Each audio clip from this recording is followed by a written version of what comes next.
चौड़ा करके supreme court की सुनवाई में पहुंचे रामदेव भीगी बिल्ली बनकर भाग खड़े हुए। तो पहले तो रामदेव का कहना था कि अगर मैं गलत हूं तो सुप्रीम कोर्ट चाहे मुझ पर 10 करोड़ का जुर्माना लगाए और चाहे मृत्यु दंड दे दे, मैं उसके लिए तैयार हूं। लेकिन आज जब उसी सुप्रीम कोर्ट ने कह दिया कि तुम गलत हो तो रामदेव की बोलती बंद हो गई, हाथ जोड़कर माफी मांगने लगे, गिड़गिड़ाने लगे। आप तस्वीरें देख सकते हैं कि रामदेव का सुप्रीम कोर्ट में क्या हाल हुआ है। तो सुप्रीम कोर्ट की सुनवाई के दौरान क्या कुछ हुआ, कैसे जस्टिस भड़के हैं और भर भर कर सुनाया है, पहले आप सुप्रीम कोर्ट की टिप्पणी सुनिए, फिर इसके बाद सुप्रीम कोर्ट में ही कैसे रामदेव गिड़गिड़ाए हैं और भाग खड़े हुए हैं, वीडियो दिखाते हैं। लेकिन वीडियो से पहले सुप्रीम कोर्ट की अहम टिप्पणी को ध्यान से सुनेगा। आप खबर देखिए न्यूज़ 18 हिंदी की। देखिए इसमें लिखा हुआ है कि देश सेवा का बहाना मत बनाइए, सुप्रीम कोर्ट ने खूब लगाई फटकार, बाबा रामदेव ने हाथ जोड़कर मांगी माफी। तो सुप्रीम कोर्ट ने कहा कि आप देश का हित का या फिर की सेवा का बहाना मत यहां पर बनाइए, आपने सुप्रीम कोर्ट का अपमान किया है। और जैसे ही सुप्रीम कोर्ट ने यह कहा, रामदेव ने हाथ जोड़ लिया और माफी मांगने लगे। इस पर सुप्रीम कोर्ट ने कहा कि सिर्फ माफी मांगने से काम नहीं चलेगा, क्योंकि आपने सुप्रीम कोर्ट को ही हल्के में लिया है। तो सुप्रीम कोर्ट की सुनवाई के दौरान जस्टिस ने कैसे रामदेव को घेर लिया है, ध्यान से सुनिएगा।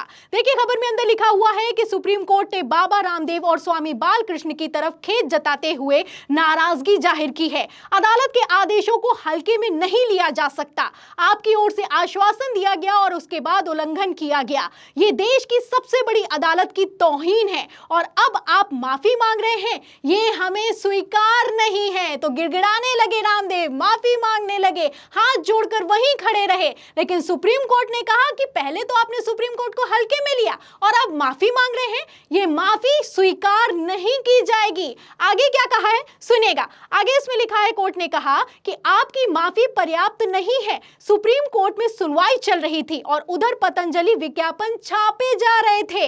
आपने ऐसा क्यों किया है? आपको नवंबर में वार्न किया गया था, इसके बावजूद आपने प्रेस कॉन्फ्रेंस किया। 21 नवंबर के कोर्ट के आदेश के बाद भी अगले दिन कंपनी बालकृष्ण और रामदेव द्वारा प्रेस कॉन्फ्रेंस की गई है। तो आप देख सकते हैं, एक तरफ सुप्रीम कोर्ट में सुनवाई चल रही थी, वहीं दूसरी तरफ रामदेव लगातार सुप्रीम कोर्ट के आदेश का उल्लंघन कर रहे थे। इसी पर जस्टिस भड़के हैं और भड़के हैं तो जबरदस्त भड़के हैं। उन्होंने कहा है कि आप तो लगातार प्रेस कॉन्फ्रेंस कर रहे थे और अब माफी मांग रहे हैं।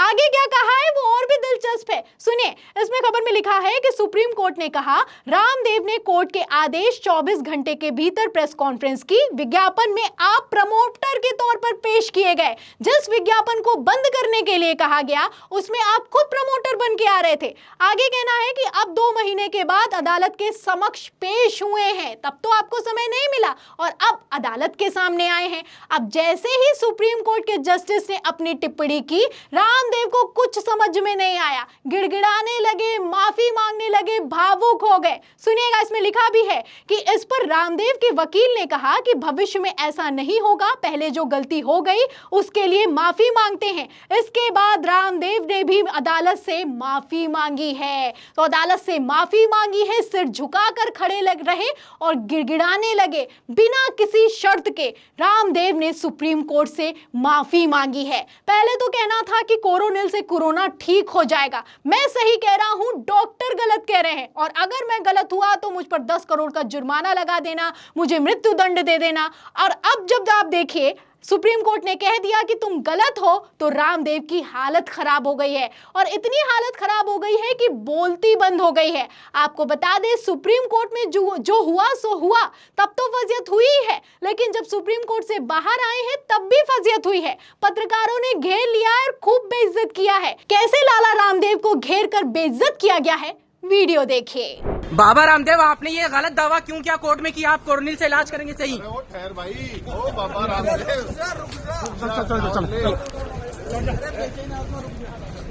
रामदेव जी, आपने सुप्रीम कोर्ट में झूठ क्यों बोला?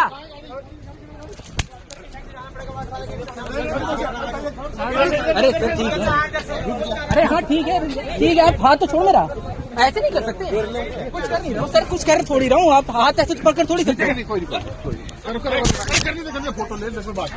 आपने सुप्रीम कोर्ट में झूठ क्यों बोला बाबा रामदेव जी? रामदेव जी, सुप्रीम कोर्ट में झूठ क्यों बोला आपने?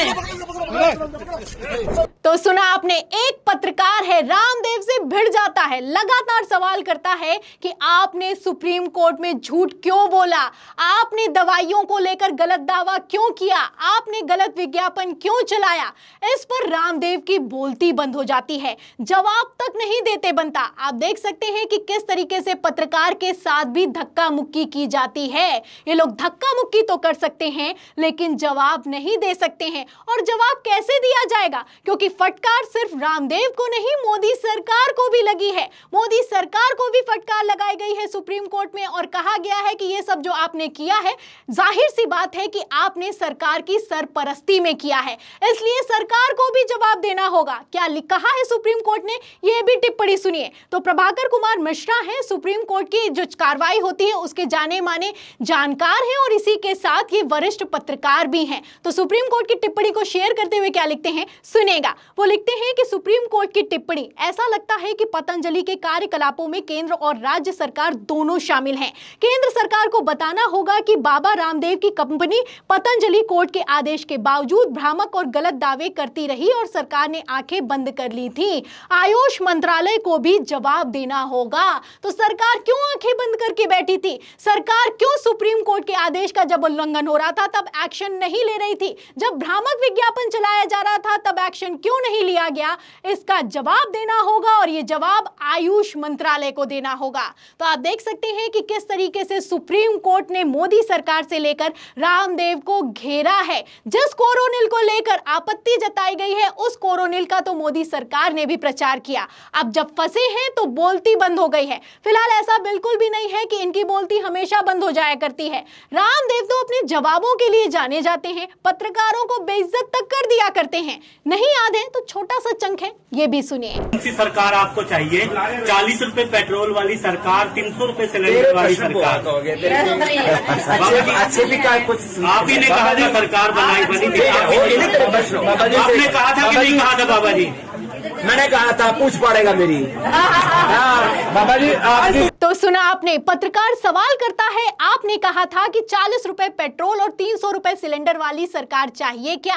अब तो ऐसा कुछ भी नहीं हो रहा है, क्या कहेंगे? इस पर रामदेव कहते हैं कि मैं कुछ नहीं कहूंगा। तो बार बार पत्रकार कहता है कि आपने ऐसा क्यों कहा था, आपने ऐसा क्यों कहा था। इस पर रामदेव भड़क जाते हैं, कहते हैं कि मैंने कहा था मेरी पूछ पाड़ेगा क्या, तब तो जवाब दिया था। लेकिन अब आप देख सकते हैं कि जब सुप्रीम कोर्ट ने फटकार लगाई है तब बोलती बंद हो गई है, अब तो पूछ भी पाड़ी गई है और खूब बेइज्जत भी किया गया है। आप देख सकते हैं कि रामदेव का सुप्रीम कोर्ट में क्या हाल हुआ है। अब एक बार फिर से सलवार कमीज पहनकर भागने की नौबत आ गई है, क्योंकि इन लोगों ने सुप्रीम कोर्ट को कितना हल्के में लिया है आप इस बयानों से अंदाजा लगा सकते हैं। अब जब हल्के में लिया है तो सुप्रीम कोर्ट ने सुनाया है और जब सुनाया है तो बोलती बंद हो गई है, गिड़गिड़ा रहे हैं, माफी मांग रहे हैं। लेकिन अब सवाल खड़ा होता है कि क्या सिर्फ माफी मांगना पर्याप्त है? रामदेव के इस जवाब पर और सुप्रीम कोर्ट की टिप्पणी पर आप क्या सोचते हैं? क्या ये लोग सुप्रीम कोर्ट को भी कुछ नहीं समझते हैं? आपकी क्या राय है हमें कमेंट बॉक्स में जरूर लिखें। वीडियो को ज्यादा से ज्यादा शेयर करें, सब्सक्राइबर बटन दबाएं, हमारे चैनल को लाइक करें, ज्वाइन करें। फिर मिलती हूं अगली खबर के साथ, तब तक के लिए धन्यवाद।